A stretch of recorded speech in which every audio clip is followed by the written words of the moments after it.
Pero ito masabi ko, today we are celebrating our second Epis. Also, welcome kayong lahat mga ma'am and sir, and also lagi niyong tandaan dito sa CMA, bawal ang magpalaw-silaw si putang ina.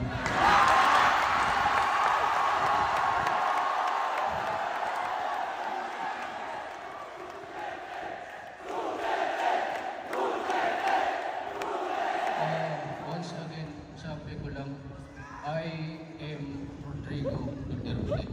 It is the land of my birth and I love my country. Pero gaya ng sinabi ko, kung may mga malikot pang kamay dito, mga magnanakaw, putang ina ka, ito pakinggan mo. Hindi ako natakot sa iyo. I will wipe you from the face of the earth.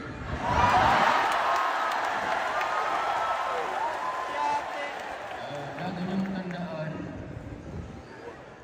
kung may mga may pamilya man kayong gumagamit ng drugs, putang ina, kayo na lang yung mismong pumatay.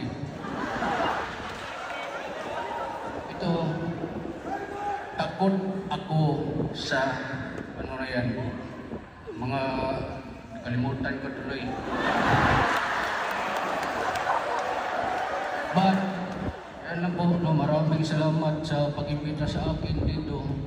And lagi niyong tandaan, galit ako sa droga. Maraming salamat.